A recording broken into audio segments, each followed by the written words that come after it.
Bueno, arrancamos con la unidad 7. En esta unidad vamos a ver el tema soluciones y básicamente lo que va a tratar es de cómo se relacionan los compuestos que nosotros estuvimos estudiando en las unidades anteriores con el principal componente que tenemos en el planeta Tierra, que es el agua.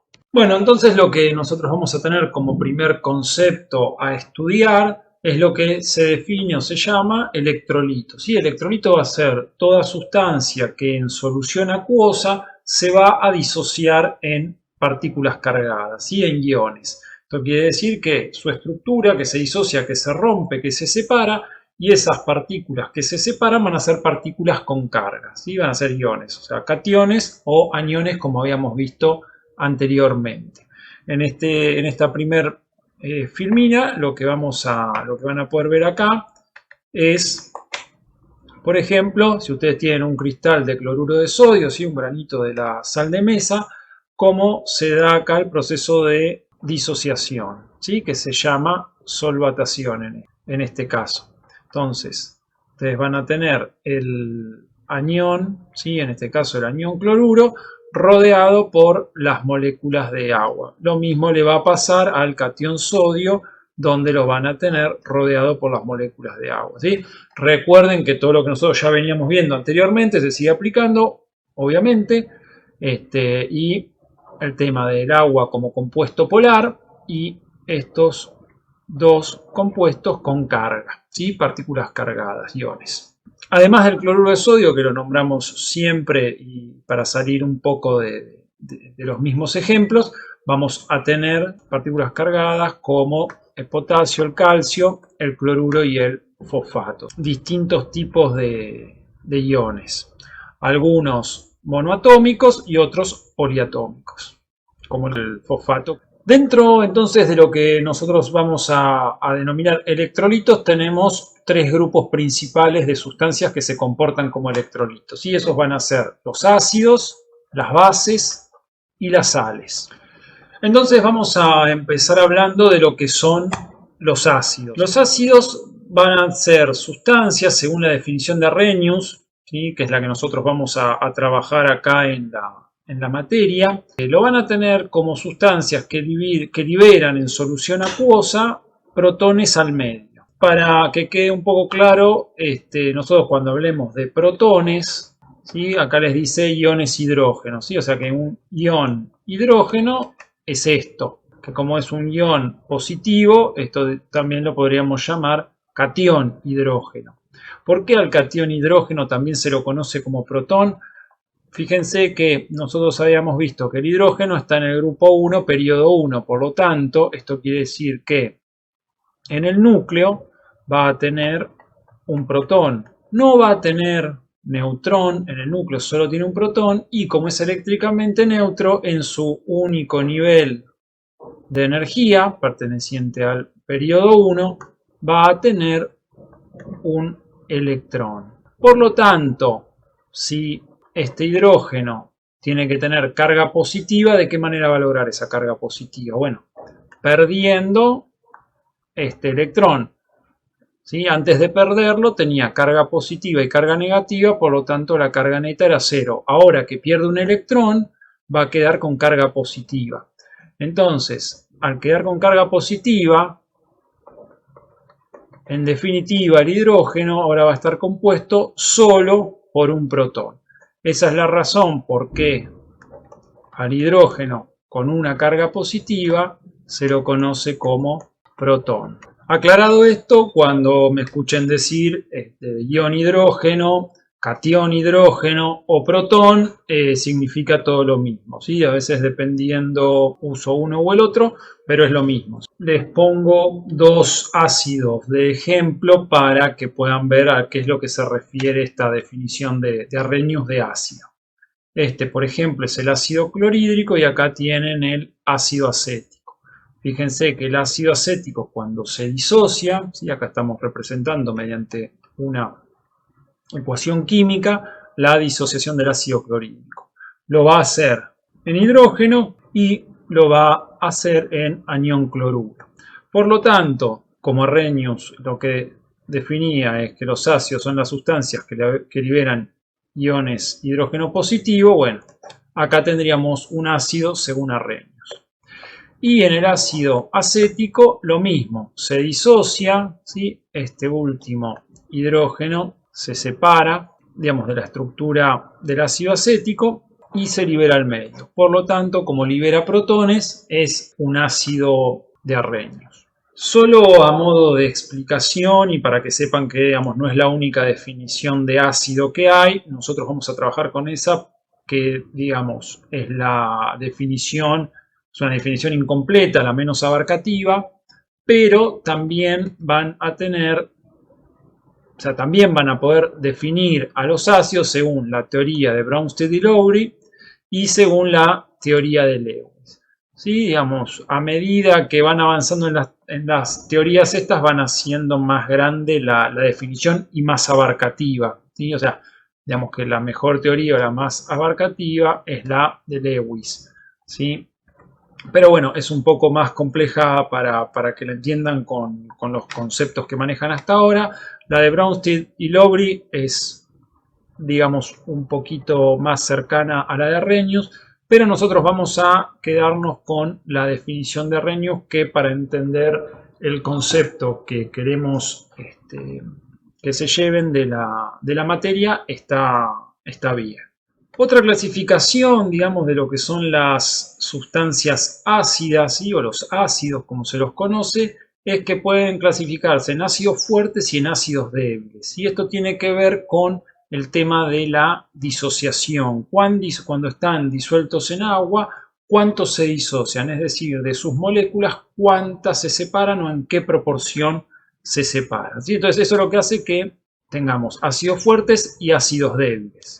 Por ejemplo, volviendo a lo que habíamos visto anteriormente, nosotros acá tenemos un ácido fuerte como el ácido clorhídrico y un ácido débil como el ácido acético. Para que entiendan qué es una disociación completa, la tienen representada con esta flecha, una flecha unidireccional, quiere decir que no es reversible, o sea que solamente va hacia un lado.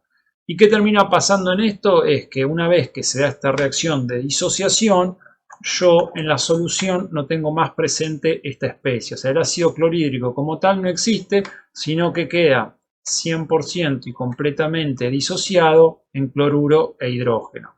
Ahora, cuando nosotros tenemos un ácido débil, fíjense que acá hay una doble flecha, quiere decir que esto llega a un equilibrio, ¿sí? Que del ácido acético pasa a acetato digamos, y protones, o los protones se combinan con el acetato para dar ácido acético.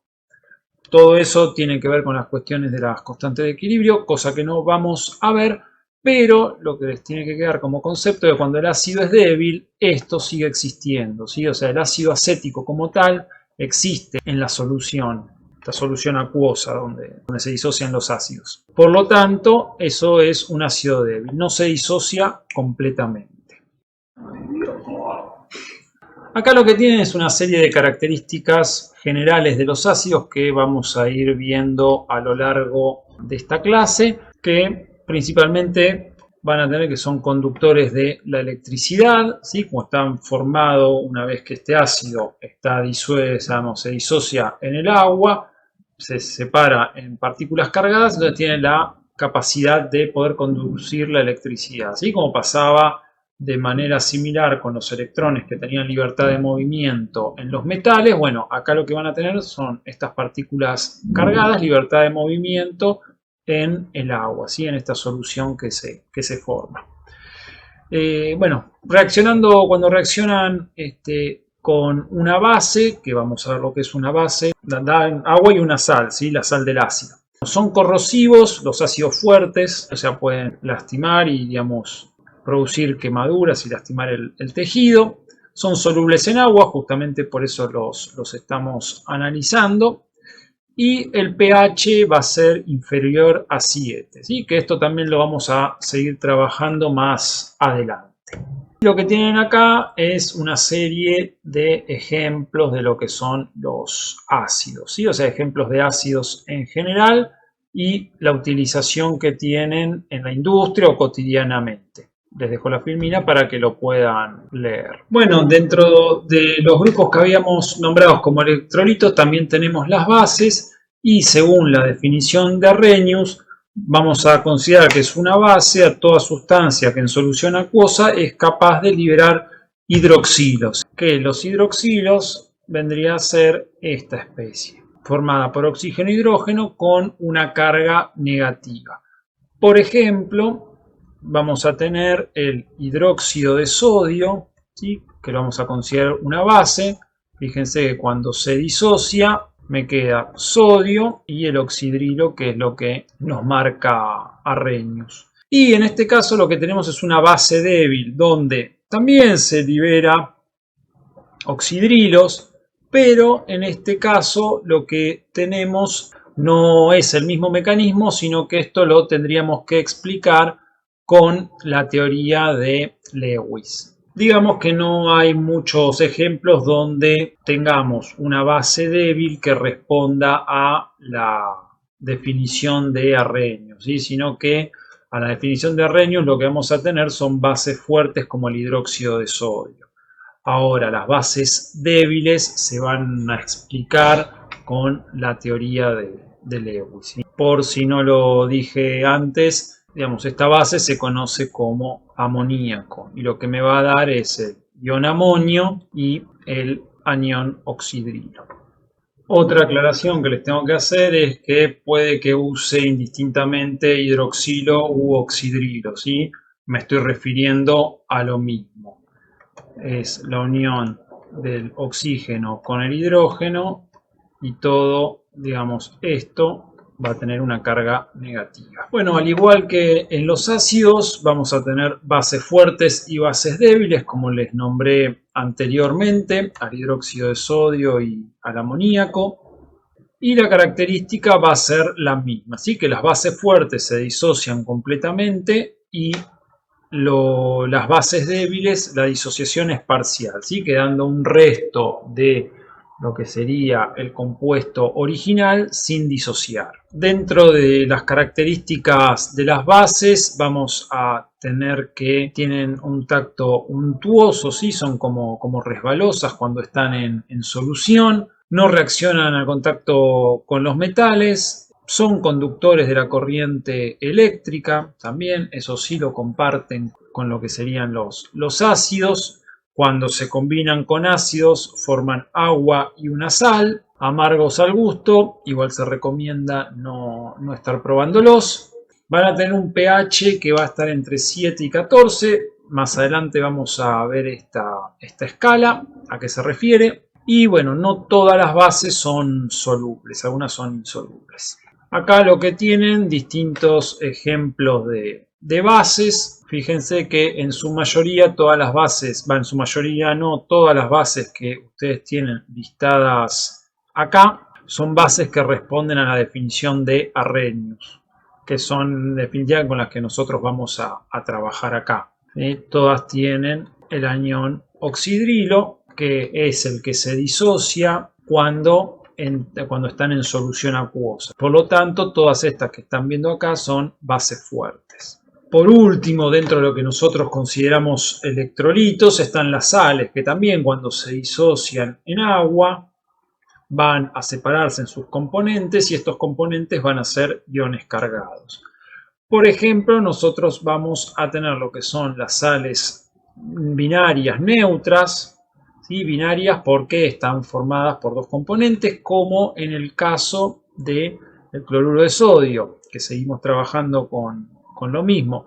Lo que habíamos visto antes en las propiedades de las bases y de los ácidos era que cuando una base reaccionaba con un ácido o un ácido reaccionaba con una base, lo que se formaba era agua y una sal, ¿sí? Por ejemplo, fíjense cuando acá reaccionan dos compuestos, uno que es un hidróxido, ¿sí? El hidróxido de sodio, que es una base fuerte, ¿sí? Y reacciona con el ácido clorhídrico, que es un ácido fuerte. Esto ustedes lo que va a pasar acá, antes de llegar al paso final, hay una situación intermedia donde van a tener el sodio más el hidróxido más el protón más el cloruro. Entonces, ¿qué es lo que va a pasar? Este que está acá se va a combinar con este que está acá, dando la molécula de agua, y el sodio se va a combinar con el cloro, dando el cloruro de sodio. Así que es una sal binaria, está compuesta por dos componentes. Y esto es neutro porque en un principio fíjense que esto está aportando carga, y esto está aportando carga, esto está aportando carga y esto está aportando carga. Cuando se combinan, ya queda neutralizada la carga. Y también queda neutralizado lo que tiene que ver con el tema de pH, ¿sí? Que esto lo vamos a ver más adelante, después vamos a explicar también a qué se refiere la neutralización. Pero sí, hay una neutralización de cargas y además hay una neutralización del pH. Y también tenemos lo que son las oxisales neutras. No vamos a entrar en demasiado detalle con esto, pues ya se empieza a complejizar para lo que vendría a ser esta materia, pero para que tengan un ejemplo distinto al del cloruro de sodio de siempre, en este caso tiene un hidróxido de calcio con el ácido nítrico, y fíjense que pasa lo mismo, el hidróxido de calcio va a separarse en calcio y oxidrilos. Después nosotros vamos a tener que el ácido nítrico va a aportar el protón y esto es el anión nitrato. Y fíjense que ¿qué se forma? El agua, que lo forman estos dos, y el nitrato de calcio. Obviamente que después no es algo que ustedes en este momento se los vayan a pedir, pero recuerden que habíamos hablado de los coeficientes estequiométricos, ¿sí? Los subíndices de la fórmula química y cómo se relaciona cada uno, ¿sí? Esto lo hacen en una proporción determinada. Acuérdense que habíamos hablado también de lo que era la ley de conservación de masas, la ley de conservación de energía, que todo lo que está presente en reactivos después tiene que estar en productos. Bueno, todo esto se tiene en cuenta, por eso esos coeficientes, por eso la relación estequiométrica en la que se da esta reacción, pero más allá de eso que ustedes no se lo van a pedir, sí entender que cuando se combinan un ácido con una base, se da un proceso de neutralización. ¿Qué es esto? Es la formación de agua y una sal. En el caso de las sales binarias neutras, tienen dos componentes. Y en el caso de las oxisales neutras, ya ustedes pueden ver que hay 1, 2, 3 componentes. Y ya tienen otra estructura. Con esa parte cerramos lo que sería electrolitos, sus características y cuáles son los grupos que los conforman. Y ahora lo que vamos a estudiar es al componente mayoritario. Hasta ahora estamos viendo cómo se comportaban los electrolitos en el agua y ahora vamos a ver el comportamiento propio del agua. Y una de las características que tiene el agua, digamos en estado puro, es el proceso de autoprotólisis. Y esto quiere decir que la misma molécula de agua en cierta proporción se rompe, ¿sí? O sea, se separa, se disocia. No es un proceso que se dé en todas las moléculas, sino que es una pequeña proporción que se disocia. ¿Qué es lo que pasa en ese proceso? Bueno, una molécula de agua, ¿sí? O sea, esta reacción es de dos moléculas de agua. ¿Qué es lo que pasa? Una molécula de agua le cede un protón a otra molécula de agua. Entonces, ¿qué es lo que queda formado acá? Queda el oxidrilo, ¿sí? O sea, acá se los marca el oxidrilo, y la que recibió el protón se va a transformar en el hidronio, que se representa de esta manera, ¿sí?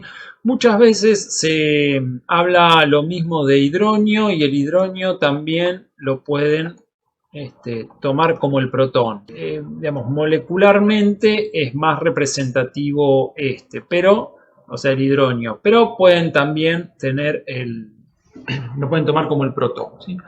Estos son cuestiones por si ven o ven que escribo algo o encuentran alguna explicación o en el texto. Muchas veces por comodidad se usa esta nomenclatura, la del protón, pero está queriendo representar esto en este caso.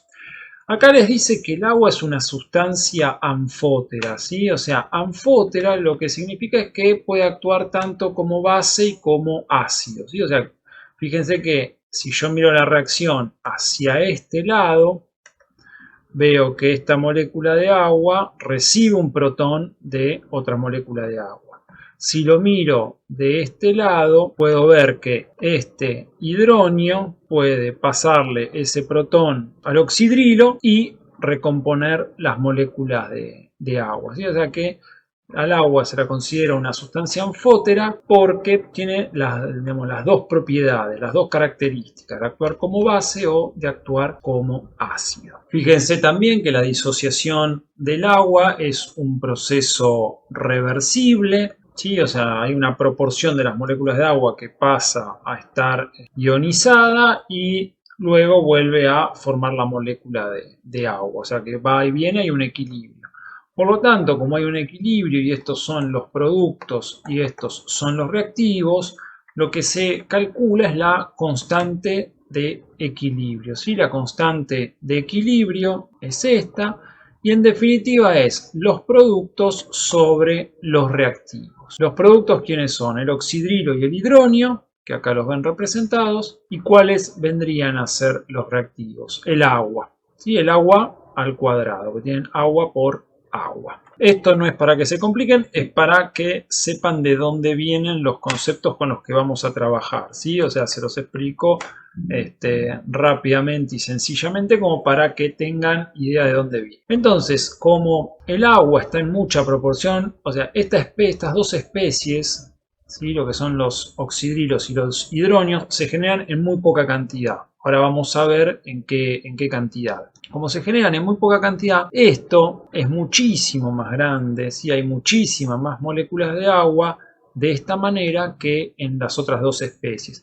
Entonces, como habíamos dicho de manera similar con el electrón y lo que eran los protones y los neutrones, lo despreciábamos porque su tamaño era mucho más chico, acá también nosotros podemos decir que la cantidad de agua se mantiene constante porque la proporción que se disocia es muy pequeña, entonces no afecta a lo que sería el total. Entonces lo podemos considerar constante y lo pasamos para este lado. Entonces tenemos una constante por otra constante, lo vamos a llamar una nueva constante. Esta constante se llama KW, ¿sí? Porque es la constante de ionización del agua. Entonces, KW, en definitiva, la constante de ionización del agua nos va a quedar como la concentración de hidronio por la concentración de oxidrilo. Ya más adelante en la unidad vamos a ver el concepto de concentración para que terminen de entenderlo. Bueno, de esta manera obtenemos lo que sería la KW, ¿sí? La constante de ionización del agua. Obtenida la constante de ionización del agua, nosotros lo que sabemos, además, que cuando se disocian las concentraciones de ambos van a ser iguales.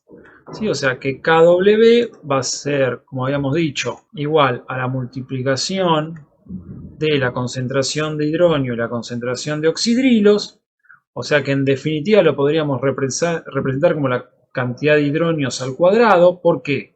Porque este OH, nosotros podemos decir que OH, en definitiva, la concentración de oxidrilos es igual a la de hidronio. Por lo tanto, me quedaría hidronio por hidronio, hidronio al cuadrado. Y entonces lo que termino calculando es que la concentración de hidronio igual a la de oxidrilo y va a ser igual a KW a la 1 medio. ¿Sí? Que en definitiva KW a la 1 medio es lo mismo que hacer KW, o sea, la raíz de KW. Esto es lo que estarían despejando acá.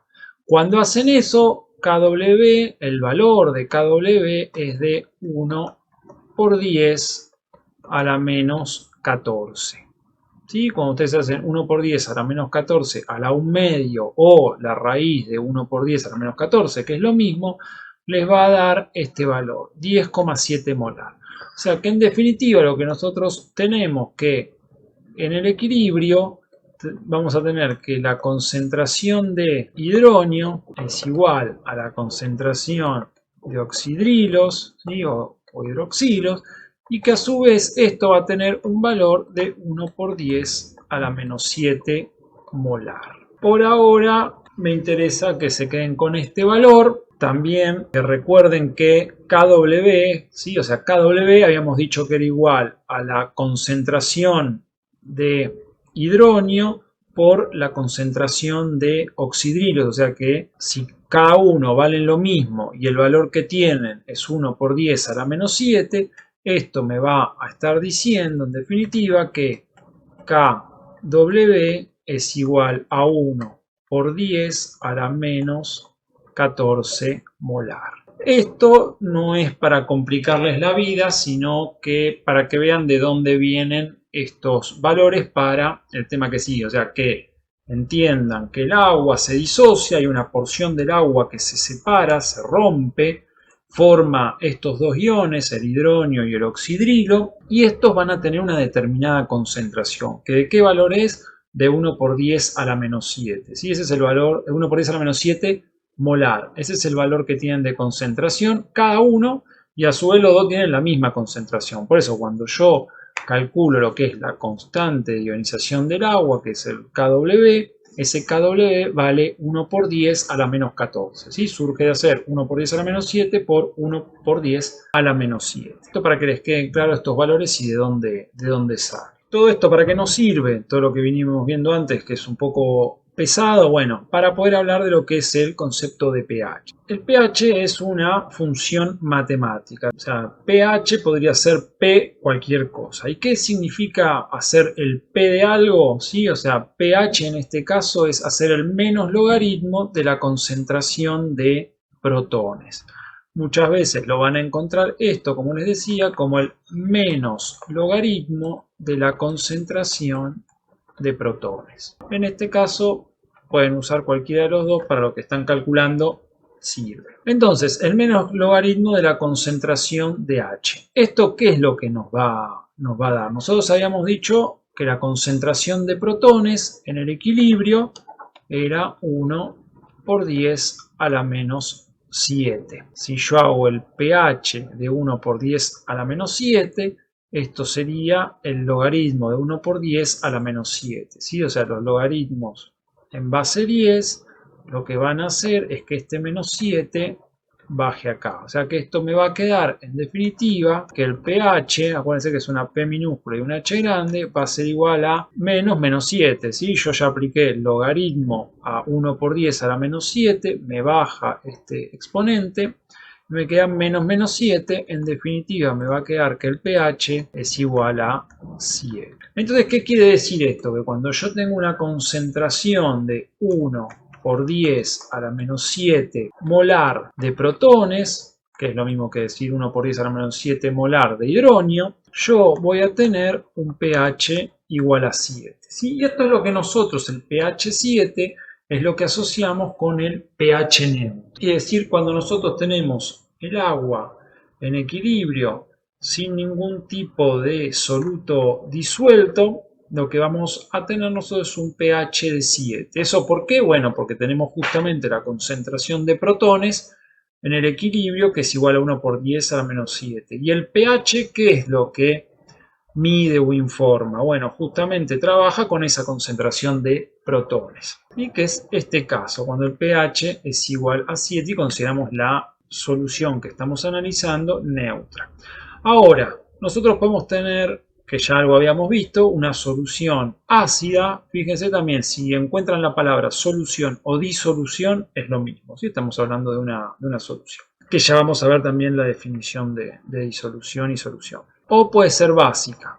Si el pH es menor a 7, por ejemplo, un valor de concentración de protones menor a 7 podría ser 1 por 10 a la menos 11. Si yo tengo una concentración de protones igual a 1 por 10 a la menos 11, si yo aplico la función pH, esto va a ser igual al menos logaritmo de la concentración de protones, en este caso de 1 por 10 a la menos 11. Por lo tanto, esto va a ser menos 11. Menos por menos más, en definitiva, este pH va a ser 11.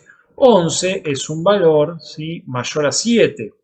Entonces, si el pH 11 es mayor que 7, yo tengo una disolución básica. Digo, ¿en qué se basan las soluciones básicas? ¿Qué características tienen?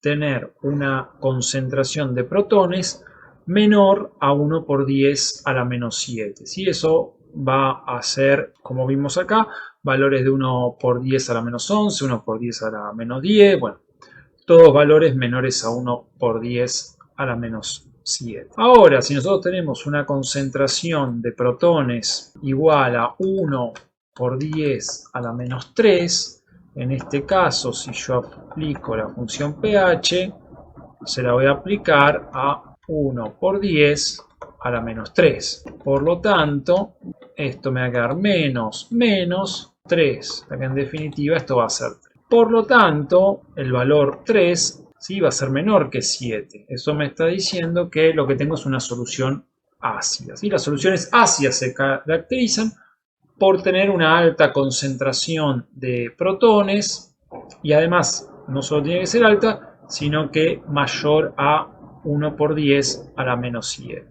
Acá también otro concepto que aparece, acuérdense que nosotros teníamos que el producto iónico del agua, el KW, era igual a 1 por 10 a la menos 14 molar. Si yo le aplico pH a esto, la función pH, lo que voy a tener es el pKW. ¿Sí? El pKW va a ser igual al menos logaritmo, o sea, siempre que aplican la función esta P, es el menos logaritmo de lo que estén queriendo averiguar. pH es el menos logaritmo de H, o sea, si ustedes tienen pKW va a ser el menos logaritmo de KW. Entonces, ¿cuánto vale KW acá? 1 por 10 a la menos 14. Por lo tanto, esto va a ser menos 14. En definitiva, esto es igual a 14. Por lo tanto, pKW es igual a 14. Y haciendo una analogía y siguiendo como veníamos viendo, aplicar la función P a los distintos componentes de esta ecuación, nosotros tenemos también la concentración de oxidrilos. Por lo tanto, si tenemos la concentración de oxidrilos, que por ejemplo en el equilibrio habíamos dicho que era de 1 por 10 a la menos 7 molar, si yo aplico la función P acá, lo que voy a tener es el pOH. Y el pOH, al igual que todo lo que estuvimos viendo anteriormente, va a ser el menos logaritmo de la concentración de oxidrilos. ¿Sí? Entonces, el pOH en el equilibrio, nosotros ¿qué concentración tenemos en el equilibrio? Sí, nosotros en el equilibrio vamos a tener una concentración de 1 por 10 a la menos 7. Por lo tanto, esto va a ser el menos logaritmo de 1 por 10 a la menos 7 molar. ¿Sí? Entonces, esto va a ser igual a menos 7. Por lo tanto, esto va a ser igual a 7. O sea que, fíjense que si yo tenía que KW era igual a la concentración de protones multiplicado por la concentración de oxidrilos y a su vez tenía que 1 por 10 a la menos 14, que era lo que valía KW, es igual a 1 por 10 a la menos 7 multiplicado por 1 por 10 a la menos 7, si yo a todo esto le aplico la función P, yo voy a tener que pKW es igual a pH más pOH. ¿Sí? Esto es otra cosa que también nos va a servir. Entonces, si en el equilibrio KW vale 1 por 10 a la menos 14 y la concentración de protones vale 1 por 10 a la menos 7, y la de oxidrilos vale 1 por 10 a menos 7, quiere decir que el pKW va a valer 14 y este va a valer 7 y este va a valer 7. Esto también lo que nos está diciendo, aunque quizás no se vea, que estas dos escalas, la de pH y la de pOH, son complementarias, porque la constante, esta KW y pKW, es una constante, por lo tanto no va a variar. Esto justamente es constante. Entonces, si esto es constante y esto sale del equilibrio, por ejemplo, que aumente la concentración de protones, esto va a tener que aumentar, pero para que la constante siga valiendo lo mismo, esto va a tener que disminuir, por lo tanto va a disminuir este. Por eso, y ahora lo vamos a seguir tratando un poco más de manera más gráfica para que se entienda, nosotros vamos a tener que la escala de pH y la de pOH son complementarias. Siguiendo un poco para reforzar esta cuestión del pH, las distintas escalas, la constante de disociación del agua, la KW, todo esto es un poco difícil de entender, lo van a tener que ver varias veces hasta que entiendan. Acá hay una presentación gráfica como para que puedan entenderlo mejor y presentado de una manera más prolija. Fíjense, nosotros habíamos definido lo que era, ¿sí?, el estado neutro. Entonces, nosotros en el estado neutro teníamos una concentración de protones o de hidronio de 1 por 10 a la menos 7. ¿Sí? Esa es otra aclaración que les quiero hacer. Si ustedes encuentran escrito 10 a la menos 7 molar, esto es lo mismo que si ustedes ponen 1 por 10 a la menos 7 molar. Si están escribiendo lo mismo, bueno, se asume que el 1, si no se pone, es que está ahí. También van a ver acá que tienen la concentración de oxidrilos en equilibrio 1 por 10 a la menos 7. Por lo tanto, si calculan el pH de ese valor, les va a dar 7, y si calculan el pOH, les va a dar 7 también. ¿Sí? O sea, esa es nuestro punto de referencia o de partida, que es la disociación del agua en estado puro. ¿Sí? Eso es la cantidad de moléculas que se disocian y además la cantidad de oxidrilos y de protones que va a tener el agua disociado y el pH que van a dar. Entonces, fíjense que a medida que una disolución se va haciendo ácida, ¿cómo se hace ácida una solución? Bueno, por el agregado de una sustancia ácida, ¿sí? O sea, de un electrolito de un ácido. ¿Qué es lo que va a hacer el ácido según Arrhenius? Habíamos dicho, bueno, según Arrhenius, el ácido lo que va a liberar son protones. Por lo tanto, esto lo que va a hacer es que aumente la cantidad de protones. Al aumentar la cantidad de protones, esto va a hacer que el pH disminuya. Fíjense una cosa también, aumentar, si ustedes tienen una concentración de 1 por 10 a la menos 7 en el equilibrio cuando es neutra, aumentar en este caso es cuando, ¿sí?, este exponente vaya bajando. ¿Sí? O sea, 1 por 10 a la menos 7 es un número más chico que 1 por 10 a la menos 3. Acuérdense que esto me indica la cantidad de ceros que corro la coma. Entonces yo acá la estoy corriendo 7 lugares acá adelante y en este la estoy corriendo solo 3. O sea que esto sería 0,001 y este sería 0,00001. ¿Sí? O sea que este es un valor más chico y este es un valor más grande. Esto para, bueno, volver a lo que fue notación científica y magnitudes para que quede claro. Entonces, la forma de que aumente la concentración de protones es colocando un ácido en la solución. O sea que el ácido, como habíamos visto por la definición de Arrhenius, liberaba protones. Entonces, ¿qué es lo que pasa a la concentración? A medida que agrego más ácido, lo que empieza a pasar es que aumenta y aumenta. Entonces, si yo acá aumento la concentración, fíjense qué es lo que pasa con el pH. El pH va disminuyendo, o sea que soluciones más ácidas tienen pHs más bajos, ¿sí?, las que tienen más concentración de protones. Y fíjense qué es lo que empieza a pasar con la concentración de oxidrilos.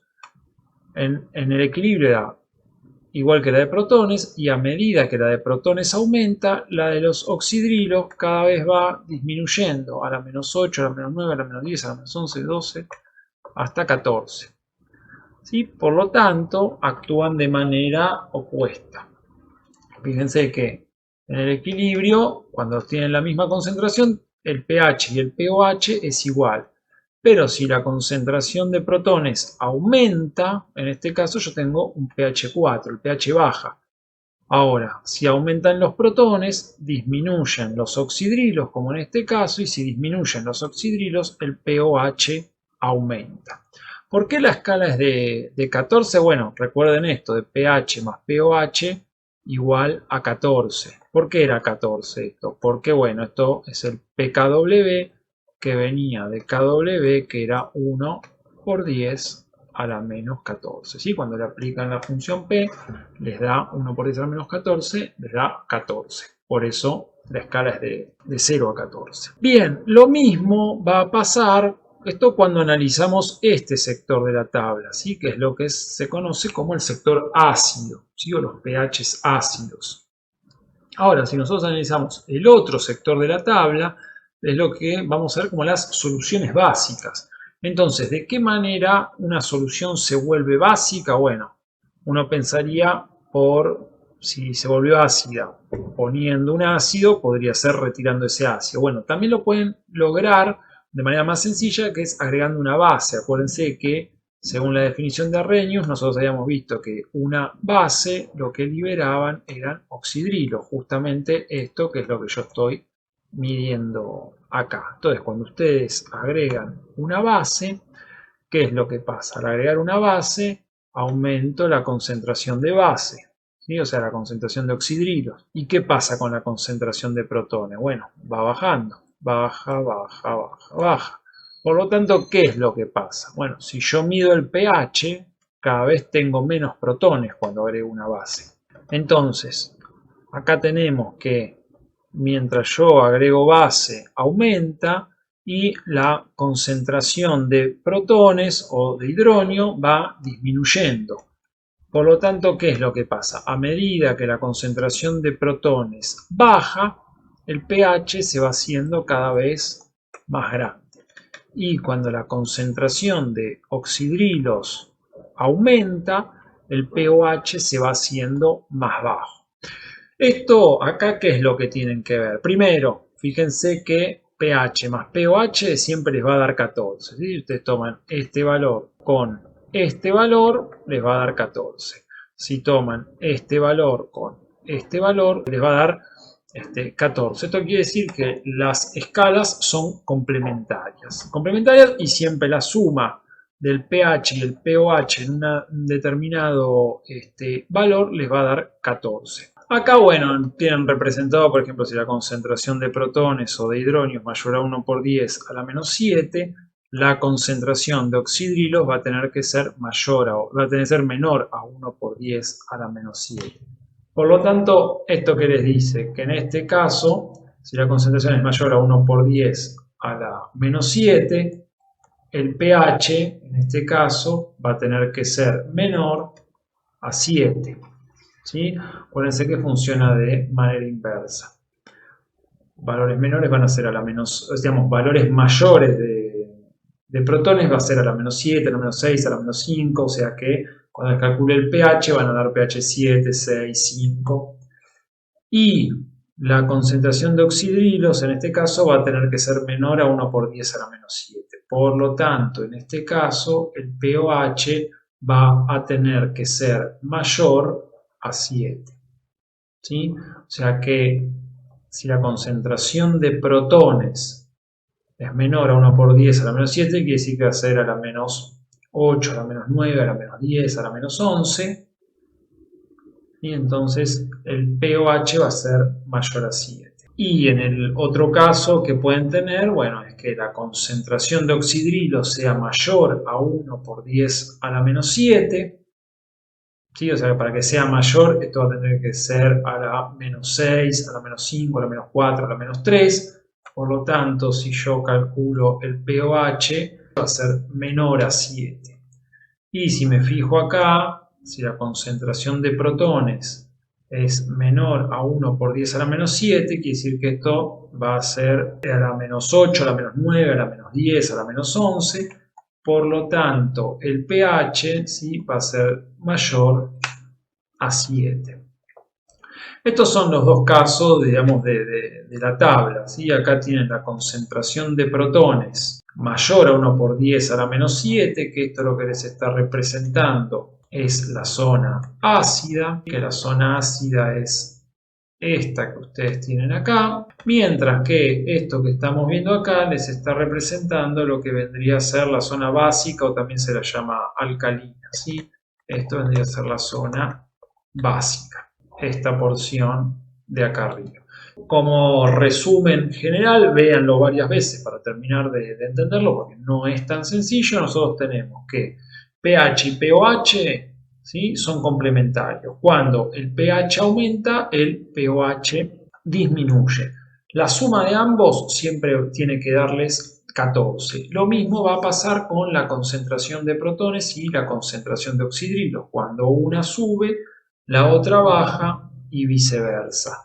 Y lo que tienen que también quedarles claro, nosotros solemos trabajar siempre con la escala de pH, la de pOH no tanto, se puede usar, se puede hacer cálculos matemáticos, se puede preguntar, pero siempre trabajamos con la de pH. Entonces, en la de pH lo que medimos es la concentración de protones. Cuando esta concentración de protones aumenta, el pH disminuye, y cuando la concentración de protones disminuye, aumenta, ¿sí? Esto lo tienen que tener en claro para analizar cuándo sube y baja el pH y debido a la concentración de protones, cómo se da esta suba o baja.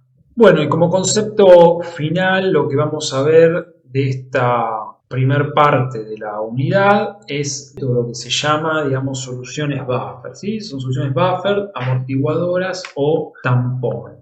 ¿Sí? Lo que van a tener principalmente estas soluciones amortiguadoras como característica es que regulan el pH en un determinado valor. Las distintas soluciones amortiguadoras van a tener distintos valores de pH donde amortiguan. ¿Y qué vendría a ser esto? Bueno, mantienen en ese valor más allá de que a esta solución se le agreguen sustancias ácidas o básicas, ¿sí?, que aporten protones o que aporten oxidrilos.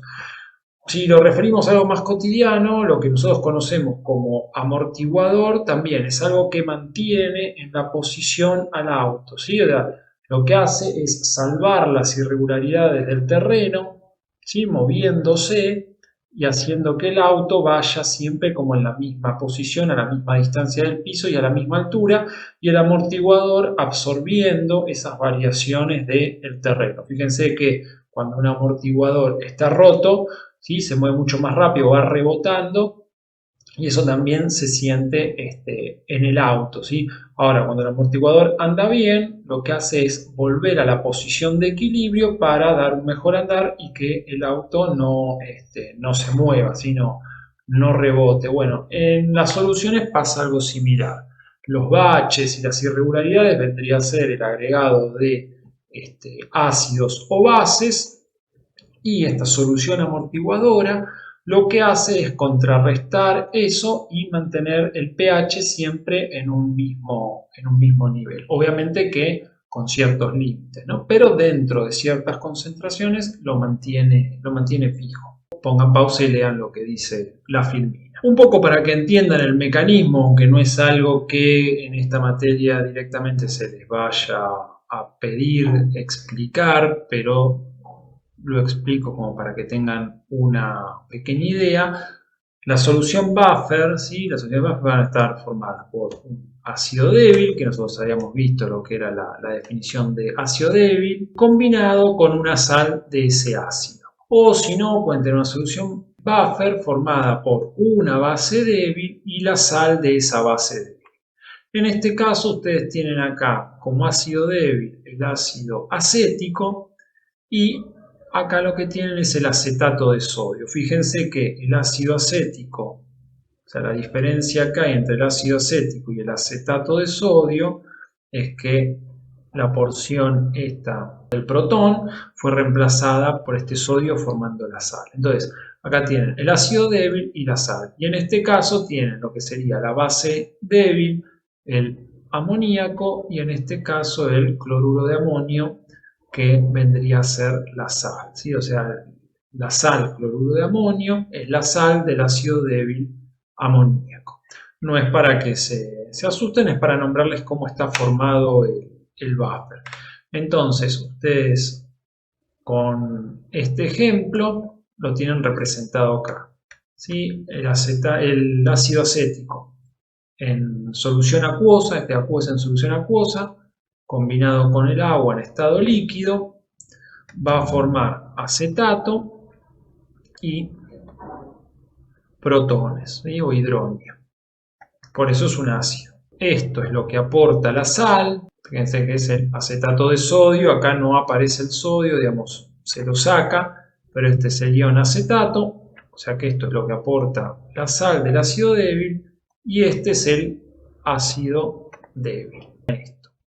¿De qué manera va a funcionar esto? Por ejemplo, si yo ahora agrego un ácido fuerte, como habíamos visto, como el ácido clorhídrico, ¿qué va a hacer el ácido clorhídrico? Reacciona con el ion acetato. ¿Y qué forma? El ácido acético más el cloruro que viene de acá. Entonces, ¿qué es lo que pasa? Este ácido clorhídrico que me hubiera aportado protones, que hubieran hecho que aumente la concentración de protones y por lo tanto el pH disminuya, como se combinan con el ion acetato, ya no está en solución como protón. ¿Sí? O sea, ya ahora quedó unido acá a el acetato y formó el ácido acético. Por lo tanto, ese agregado de protones no quedó en solución, no colaboró a variar el pH, ¿sí? O sea, no aumentó la concentración de protones, por lo tanto no hizo que el pH baje. Si yo ahora lo que agrego es un hidróxido, ¿sí? Una base, como en este caso el hidróxido de sodio va a liberar el sodio y ¿sí? El anión oxidrilo. ¿Qué es lo que va a pasar acá? Lo que va a pasar acá es que ustedes tienen el sodio, el hidróxido, acá van a tener esto que sería el ácido acético. Acuérdense que el ácido acético se va a disociar en el acetato y en el protón. Entonces, ¿qué es lo que va a pasar? Este oxidrilo del hidróxido de sodio va a reaccionar con este protón del ácido acético y esto me va a dar el agua. ¿Sí? O sea que, para repetirlo para que quede claro, el hidróxido del hidróxido de sodio va a reaccionar con el protón del ácido acético para darme agua. Esto proviene del hidróxido de sodio y esto es lo que queda del ácido acético, que es el ion acetato. Que acá esto no lo marca, pero bueno, estos dos se juntan y van a formar el acetato de sodio, ¿sí? Que era la sal que nosotros habíamos visto que formaba el buffer, que estaba formado por, en este caso, el ácido débil y la sal de ese ácido débil. En este tipo de buffer que estoy viendo acá es el ácido acético combinado con el acetato de sodio. Por último, habiendo comprendido medianamente el mecanismo, no es para que sean expertos, pero para que tengan una idea, lo tienen que pensar de la siguiente manera, ¿sí? O sea, en una solución buffer hay un ácido débil y su sal, una base débil y su sal. Entonces, eso tiene un determinado pH, un valor en el equilibrio. Después lo que ustedes hacen es agregar o ácidos o bases, que en definitiva cuando ustedes agregan ácidos o bases, lo que están agregando es o protones u oxidrilos. ¿Y qué es lo que hace esta solución buffer al recibir ese tipo de alteraciones? Bueno, las neutraliza de manera de seguir manteniendo el pH de equilibrio. Esto es importante, bueno, biológicamente, porque hay un montón de procesos que dependen que se den a un determinado valor de pH.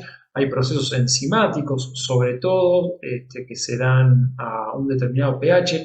Hay solubilidades de compuestos que se dan a un determinado pH. O sea, muchas cosas dependen de que se den a un pH óptimo, ¿sí? Las enzimas, más adelante todo esto también lo vamos a ver en la última unidad, tienen un pH óptimo de funcionamiento. Entonces, si ese pH se corre del valor de equilibrio, esa enzima deja de funcionar y las enzimas cumplen funciones, por lo tanto esa función ya no la va a hacer más o la va a hacer de manera ineficiente. Bueno, todo esto en parte está regulado y es importante fisiológicamente mantener el pH dentro de lo que son los compartimentos celulares y dentro de todo el organismo.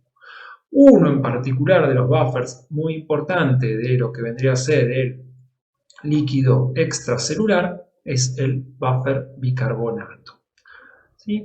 Básicamente el buffer bicarbonato, ¿cómo funciona desde el aspecto más químico que les voy a mostrar acá? Tiene un aspecto de funcionamiento más fisiológico y metabólico, más abarcativo, que lo van a ver en materia, digamos, más específica de esos temas. Desde el punto de vista más químico va a funcionar de la siguiente manera. Ustedes van a tener, por ejemplo, el bicarbonato de sodio. ¿Sí? Acuérdense que esto es una sal. Tiene acá el anión bicarbonato y acá tiene el sodio. Por lo tanto, ustedes se acuerdan, les habíamos dicho que un buffer se forma por la sal del ácido débil y el ácido débil. Bueno, acá tienen el ácido débil, que es el ácido carbónico. ¿Sí? Esto es lo que va a formar el buffer, los dos componentes del buffer. Entonces, ¿qué es lo que va a pasar? Si yo agrego un ácido, como por ejemplo el ácido clorhídrico, lo que va a hacer el ácido clorhídrico con el bicarbonato de sodio es formar la sal cloruro de sodio, ¿sí? A partir de este cloro y este sodio, y va a formar el ácido carbónico. ¿Sí? Que el ácido carbónico lo va a formar a partir de esta parte, ¿sí? del anión carbonato combinado ¿sí? con el protón. O sea que en definitiva, más allá de las fórmulas y todo esto, ¿qué es lo que pasó? Agregué protones a través de un ácido, el ácido clorhídrico, y el bicarbonato de sodio se encargó de combinarse con ellos, sacarlos de la solución y de esa manera neutralizar el cambio, formando cloruro de sodio y ácido carbónico, ¿sí? Que ninguno de los dos está aportando protones a la solución, ¿sí? O sea, no hay protones en solución, por lo tanto, no hay variación de pH porque justamente, ¿qué es lo que mide el pH? A los protones en solución, ¿sí? En su forma disociada con una carga positiva. ¿Qué pasa cuando agrego una base? Si agrego una base fuerte, en este caso como el hidróxido de sodio, ¿sí? Esto se va a disociar en hidróxido y en sodio. ¿Qué es lo que va a hacer en este caso? El ácido carbónico va a reaccionar con el sodio, ¿sí? El ácido carbónico va a formar con el sodio, formando nuevamente el bicarbonato de sodio, que esto es la sal. Mientras que uno de estos protones que se disocia, porque tiene dos, pero se disocia solo uno, va a reaccionar este protón con este oxidrilo para formar el agua. ¿Sí? Entonces, nuevamente, la base que iba a aportar oxidrilos a la solución, ¿sí? Entonces, si yo aporto oxidrilos, lo que estoy haciendo es aumentar la concentración de oxidrilos. Si aumenta la concentración de oxidrilos, disminuye la concentración de protones. Si disminuye la concentración de protones, aumenta el pH. ¿Sí? Todo esto lo tienen, esta lógica o esta relación que hay entre cada uno de los componentes, es bueno que la desarrollen y la practiquen. Entonces, si yo agrego oxidrilos, lo que esperaría es ver un aumento de pH. ¿Por qué no aumenta el pH? Bueno, porque estos oxidrilos se combinan con los protones que libera el ácido carbónico para dar agua. Entonces estos OH ya no están en solución, por lo tanto no aportan a la medida del pH o del pOH, ya no reaccionan. Entonces lo que voy a tener es que el pH se mantiene constante. Entonces, fíjense que lo que trata de explicar acá el buffer bicarbonato es que tanto, o lo que intento explicar con esto, es que tanto el agregado de protones a través de ácido como el agregado de oxidrilos a través de las bases, el mecanismo por el cual se revierte esta modificación y se mantiene el pH en el mismo valor, ¿sí? Lo que hace el buffer es consumir ese exceso de base o de ácido de manera que el pH siga teniendo el mismo valor. Así que terminamos con esta primera parte por acá. Nos vemos en la segunda parte con soluciones.